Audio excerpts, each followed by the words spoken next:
Welcome to Be Brilliant with Jing Lang, the podcast dedicated to those seeking to excel in every aspect of their lives. Through conversations with her guests, Jing will tease out personal stories, helpful tips, and proven strategies to help you elevate your life and reach your highest potential. Get ready to dive in and discover what it means to be truly brilliant. And now, here's your host, Jing Lang. Monica Ningen is CEO of U.S. Property and Casualty at Swiss Re. Prior to this role, she was president and CEO of Swiss Re Canada for 5 years. Today, Monica joins us from her office in Armonk, New York. Good morning, Monica. How are you doing? I'm doing great. Good morning, Jing. I'm so excited to be with you here today. Me as well. Monica, can you give us a flyover journey of your career? Yeah, but a year ago, I moved back to the US to take over the role as the CEO of Swiss Re's US property and casualty reinsurance business. Prior to that, I was in Canada as the CEO of our life and health and property and casualty business. If I go back to the beginning of my career, I started my career as a catastrophe modeler in Minneapolis, Minnesota, at a reinsurance broker. But most of my career has been focused on the property reinsurance market. I had a few opportunities throughout my career to work in operational roles, risk management roles, process improvement roles, but most of my time has been spent within the property and casualty industry. That's amazing. Not all of our audience are in the insurance industry. Can you tell people what a catastrophe modeler is? Yeah, so catastrophe modelers are an important part of our industry that we have today. They work with insurance, reinsurance companies, risk managers. They look at the properties that people insure, and they come up with estimates of approximately how much loss they're going to have in any given year. But it is also focused on severity and making sure that they have the appropriate protection and capital for their balance sheet. Wow. There has been a lot of catastrophe recently in Canada. I mean, I guess everywhere, right? Yeah. In Canada, I mean, you were here for 5 years. You probably heard about the Jasper wildfire that is still, people are dealing with the aftermath. And in Toronto, there were the rainfalls. So it's really, it's helpful to put that into perspective that your first role in the insurance industry, you're modeling the frequency and severity of this type of catastrophes, which we seem to have more and more. So speaking of all these weather changes, I feel like it would be a miss not to talk about climate change. What do you how do you think about that, both from a corporate perspective and a private citizen perspective? Climate change is such an important topic. You can't turn on the TV these days without some sort of weather event taking the headlines. Climate change is such an important part of where we spend our time today, working alongside of all of our clients. We believe that climate change poses one of the most pervasive risks on our planet and to the prosperity of people. Its effects are already evident, as you shared, Jing, just in Canada. It's been a pretty rough first 6 months of the year. But it's really around the world, it shows up in warmer average temperatures, rising sea level, longer, more frequent heat waves, heavy storms here in the Northeast. My own hometown, we got an unbelievable 10 inches of rain in 4 hours last week. So it's really pervasive across all of the world. From a Swiss Re standpoint, we identified the threat of climate change as far back as 1979. So this isn't a new topic for us. We've been analyzing the effects of society and insurance since then. And the threat has become just more and more apparent. We continue to work with our clients, the partners, governments, to really think about how to take action and reduce the cause of climate change and ensure what can't be mitigated. So I'm going to ask a very lay question. With all the climate events happening, doesn't that just mean it become costlier and costlier to insure? I mean, what could the insurance industry do to reduce the cost for societies and businesses and individuals? Yeah, so Jing, I'm going to take one step back to then go forward and answer your question. So I think, first of all, you have to recognize, you're asking about climate change and climate change increasing insured losses. It's not only climate change that's increasing insured losses. So it's true that, there are climate related actions that are showing up every single day. But even more so beyond climate change, you see value growth and urbanization. What's You know, value growth? so it's just increase of assets. The value of your home increases, right? So you have homes are increasing in value. And then from an urbanization standpoint, people are moving to areas that are more highly exposed. So there's more assets in the harm's way of events. That could look like just population growth. So in the US, the US population has grown 60% in the past 50 years. But Florida's population has increased 220%. And if you look at just the coastal stretch of Hurricane Ian and the landfall where Ian came on Florida, that's increased more than 600%. Wow. So it's not only that you have, climate related changes showing up within the world that we live in, but you have an increase in values of the assets, that homes and businesses that are there. And then people are moving to the coast, they're moving closer to forests, they're moving to areas where there's been floods. And so all that combination leads to more economic losses. Wow, that feels even worse because the weather is weather. But with all the demographic movement, geographic movement, that just makes it worse. I guess what could the insurance industry do to mitigate it? Yeah, so I think it's a combination. It's no one answer, right? There's no one entity that can solve this. There's no one person. It's really individual consumers, you and me, thinking about our own personal resiliency. It is also communities thinking about the resiliency, and then state government along with the private market insurers and reinsurers. And I think there's a lot of things that can be done, but no one factor is going to give a massive improvement. It really has to be a bunch of small things together. So it could be as simple as homeowners installing a water shutoff valve in their home. It's a relatively small cost to put into your home, especially if you're redoing your basement, by the way, to think about a water shutoff valve. But it's also working on building codes. Building codes are minimum. They're a minimum. They're not made to withstand a category 4 or even 3 hurricane. So thinking about building codes, could be hurricane straps, it could be quality of roofs. There's a lot of small things that can be done to help improve and mitigate loss. In some situations, it could get to the point where certain parts of the world that we live in will become uninsurable. There's some of them that are close to that today, areas that are repeat floods, coastlines that get a lot of surge and have could be in harm's way from a hurricane. But it's everybody working together to make sure that we can mitigate as much as we can, that we can improve resiliency within the communities that we live in. And then think about, what do we do from a risk transfer standpoint and insurance standpoint where we can help communities get back on their feet faster. Yeah, that makes sense. Monica, you mentioned resiliency a couple of times, personal resiliency, community resiliency. What does that mean to you? Please elaborate. Yeah, I mean, resiliency, I think, is it's as simple as being able to withstand or recover from difficult conditions. And I think there's an aspect that comes into it from a community standpoint. I really honestly believe that as individuals, we live in communities that we want to be resilient. We want communities to be able to respond from the challenges that they're faced. And that shows up in many different ways in the world that we live in today. Sometimes it's safety. And then other times it is, how do you respond to a very large snowstorm and make sure that your kids can get back to school and you can get back to work.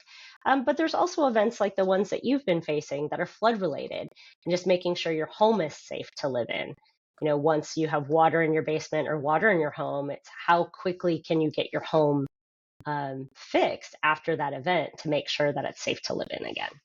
But I think there's a community aspect of it, but there's a personal aspect of it as well. And I think we all play a role in both of those, both as citizens of our communities, but also as individuals that are taking care of our families and our homes. Yeah, No, that makes a lot of sense. You may not remember this, Monica. A few years ago, when I was still at Swiss, you and we met, and I remember you were putting two like post-it stickers on your hand. One, you had things you have control over, and the other one Yeah. says you have things you have no control over. Can you maybe just tell us more broadly about how you deal with that? Yeah, so thanks, Jen. I really loved our time working together and glad that it's a memory that sticks with you. So, first of all, I think that worry absolutely has a place in our lives, yet it can lead to inaction if we're not careful. So, I try to break things down into three categories. So, when we worked together, it might have been two. I now have three. And the three categories are, first of all, whatever I'm worrying about, first, can I define it? Do I know what I'm worrying about? And then whatever that worry is, do I have control over it? If I have control over it, then what action am I going to take and who do I need to get on board for that action? Second is if I don't have control over it, can I influence it? And if so, how do I influence it? And then the last category is if I don't have control over it and I can't influence, then I really try to not allow it to take up much of my mind or emotional space. It's going to take up some if it's near and dear to your heart, right? So you can't just completely ignore it, but really think about, is it something that I can action myself? And I think that's a good way to think about those topics that sit on our minds and our hearts as worry. Otherwise, we can lead to inaction too long and really carrying that thing with us and thinking that it's everybody else's responsibility to take care of. This really enables us to think about what is my responsibility and how do I take care of those things that might sit a little bit heavy on my heart or my mind. Can you give us an example, Monica? Yeah, so I think sometimes this comes into play with our families quite often. If there's something within our house that we don't like, for example, for me, it's the counter in our kitchen is constantly full of stuff of my kids. And so I think about, okay, well, first of all, do I control it? I absolutely control it because I can just clean it, right? So if I don't like it, clean it. Second of all, I can influence it. I can try to encourage my children, right? Give them an incentive to try and keep things from piling up on the counter in the kitchen. So I think that's an example of really thinking about, do I control it? And sometimes, even if you control it, you prefer to influence it over doing it yourself, right? I want to teach my kids, not to leave all of their homework sitting out on the counter and make sure they put it in their backpack and it's ready to go, the next morning. Yeah, it's probably gonna be more fruitful longer term if they own Right. themselves. How old are your kids now, Monica? So one just turned 12 and the other one turns 15 this week. So two Wow. teenagers in the house. Happy birthday. Thank you. They're growing So, fast. you have moved many times. You went from Minneapolis to Kansas City, and then Yep. Canada, back to the US. How has this series of moves influenced your family as a unit? Yeah, so Jing, I think that every family has a different path of what is important to them. From my standpoint, my husband and I, when we got married, we wanted the opportunity to see other parts of the United States and other parts of the world. So it was something that we were excited to do. And as you grow in your relationship, as you get a little bit older, there's always an interesting intersection that comes into play in terms of parents that you might have to take care of or your children and the dynamic with schools. I'm a true believer that in the insurance industry, it's a fantastic sector to have a long and successful career. And as each of us think about what's important to us, some opportunities require a change in location. For me, this is really one of a bunch of many different priorities that you should look at when you consider a role. In the world that we live in today, many jobs can be done from anywhere, right? A podcast host, you can do that from almost anywhere. With that said, there are still jobs that require specific locations. So, for example, for me, to run the Canadian business, I had to be located in Toronto. So I really think about whether an opportunity that I would like in terms of career advancement, can it be done in the location that I'm in? And then if not, what's the priority that it plays with the rest of the other priorities that sit amongst your life? It could be taking care of parents. For me, it's the kids and the age that they are in school. But it also goes back to the opportunity at hand, and if it allows you to grow, what the challenge is, and how that fits into the overall priority of all the other things that you're looking at.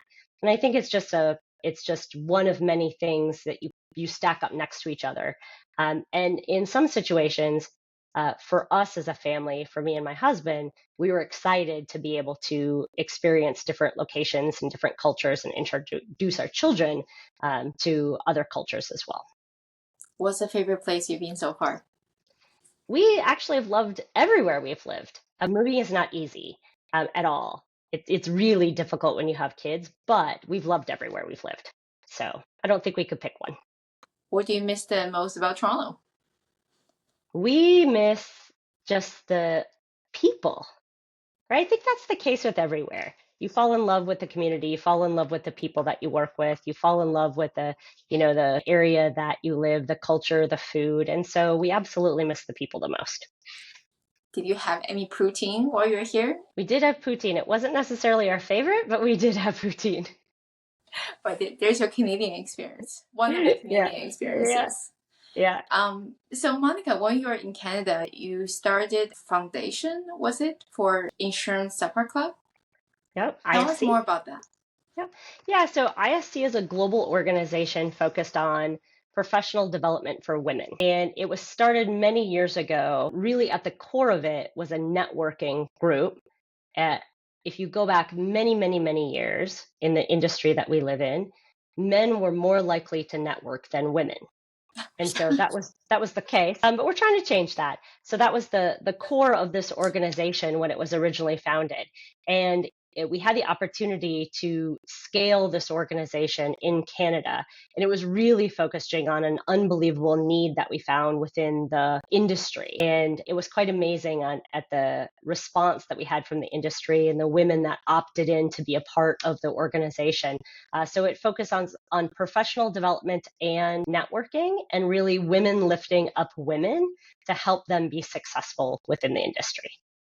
I love that so much. And you may not know this, Monica, because now you're back in the US. But ISC Canada is now the largest country of memberships. So isn't that great? It's amazing. I had the opportunity. I joined the organization in June, thanks to Jolie, who was your successor here as Swiss Re Canada CEO. And I went to an event in Vancouver. So now they start Canada West. So they had their first event in Vancouver, and they plan to bring this networking to Calgary next. So I think it is amazing. I still consider myself in the insurance industry, even though I'm part-time in media now, but this is still my home. So it was so great to see so many people enjoying themselves and making connections. And Jing, what did you value most about that event? The people, because otherwise I would not have met this amazing group of people otherwise, because I never worked in Vancouver per se. So meeting, I met so many names. I think there was about 24 people at that executive event. Darlene Stevenson is one that came to mind. She's the COO of Wiley Crop. Hub International, Hub Coastal had a few of their executives there. This may not be news to you because you know me a little bit. So even though I look like an extrovert, I'm an introvert. So networking has historically been very uncomfortable for me. But I thrive on one-on-one interactions. So that executive event was a very small group of, again, 25 people, where I was able to make one-on-one connections with not everybody, but those at my table. And that has been very valuable already, to just asking questions and getting feedback. Well, I'm happy to hear that. And Jing, I think that you've really just nailed the essence of that group. It's really around connecting women together to build a network and to find ways to lift each other up. And I recently went to an ISC event here in the US, and it was focused on networking in the day and age that we live today. So, different aspects of networking, reverse mentoring, networking, and it was really really great. But at the end, we went around the room, and some of the people were sharing some of their key takeaways that they had from this event. And there was this one particular woman who said, "I didn't know rooms like this existed." And she wasn't talking about the space that we were in. She was talking about the community that she had been welcomed into and the community that had embraced her. And she was struggling with a few things at work. And so she had very quickly found two or three people that were willing to help her work through some of those struggles and really lift her up and help her through the challenges that she was facing. And Jing, that's exactly why we do what we do from an ISC standpoint. I have found unbelievable group of relationships through that community, and I really hope that we continue to expand it and reach a wider community. There clearly is a need for it, so I'm absolutely for it. Yeah. Monica, diversity, equity, and inclusion has been something you've been championing for a long time. Can you tell us more about that?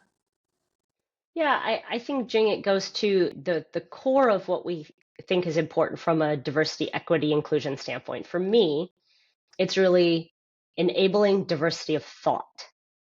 And this is good for people. It's also really important for business because we manage risk, right? As insurance and reinsurance companies, we manage risk. And so when you think about the core of it, of being enabling diversity of thought, you quickly get to how do you do that? Well, to enable diversity of thought, you need to create an environment where everyone feels that they can bring their whole selves to work and be heard. Might not always be the answer that you want, but you're heard and you feel as if you can bring all of your ideas to the table. So diversity expands far beyond just visual diversity to skill sets, to religion. There's many different things that you can't necessarily see visually that people have from a diversity standpoint. And making sure that everyone feels welcome is a really important part to unlocking that diversity of thought. The sense of belonging, no matter what your background is, no matter the life choices that you make, the way that you choose to live, as long as you're upholding core values, it's really bringing all of that to the table to unlock that diversity of thought. So I'm a first generation immigrant. I came to Canada when I was 17. So learning English and adjusting to the Canadian society, all of those experiences that make me unique than someone who are born here. Right? So that will be something that I will contribute because my lens is slightly different than someone else's lens. And that's part of the diversity of experience you're referring to. Is that right?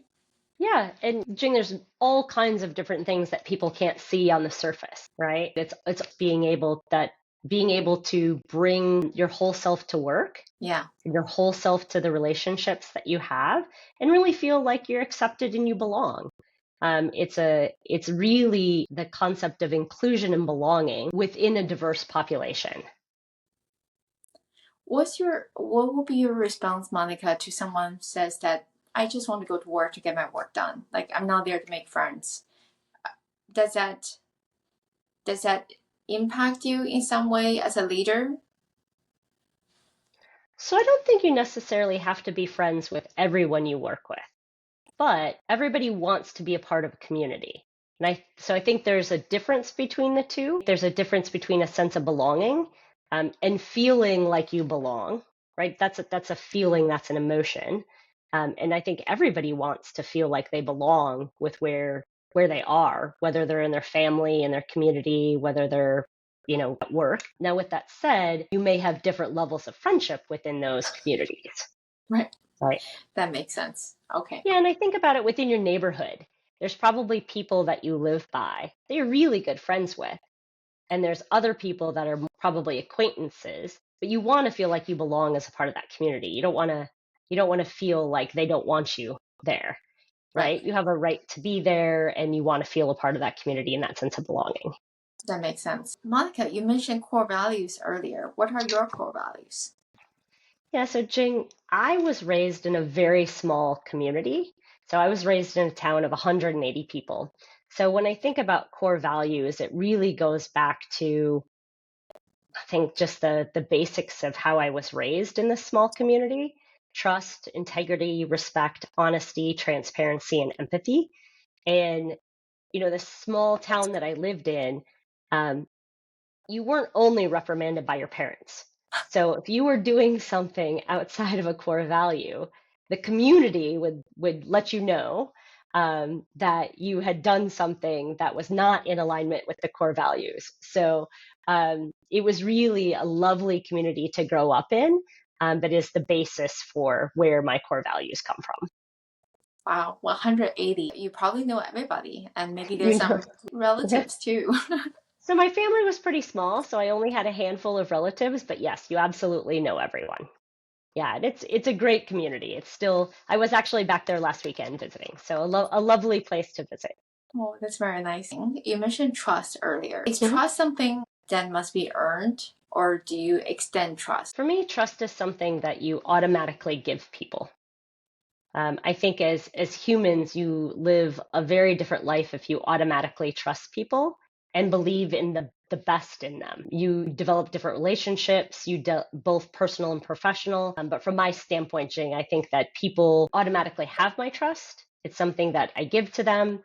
And then at some point, there could be situations that, trust is challenged. But in general, I think that people should automatically be trusted, especially in the professional environment that we live in. I love that. There's a quote that whether you believe you live in a friendly world or hostile world, Mm-hmm. you're going to project based on your perceptions.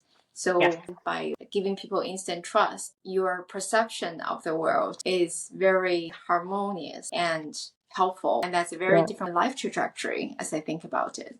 So Yeah, Jing, I pair that with the positivity of possibilities. So if you think about trust and trusting the people that you're interacting and working with, along with the expectation of positive outcomes. So the possibilities that you're thinking about ahead are going to be successful, and you're going to find a solution, and you're going to accomplish whatever you're going to accomplish. You can do unbelievable things. And I think it goes back to both of those, the positive intent and the trust together is really a different outcome than if you're thinking about a glass half empty. I love it. Well, thank you so much for your time this morning, Monica. I really appreciate you spending time with us. And happy to be able to spend time with you today. I really enjoy connecting with you. I'm super excited about your podcast and the opportunities that you have in front of you. Thank you, Monica. I really appreciate it. You have a great day. Thank you. Thanks, Jing. That's a wrap for today's episode of Be Brilliant with Jing Lang. We hope you found valuable insights and motivation to fuel your journey. Be sure to like and subscribe on Spotify, Apple Podcast, and YouTube. And share this with 3 people in your life endeavoring to achieve personal greatness. Remember, brilliance is within you, and every step you take brings you closer to your best self.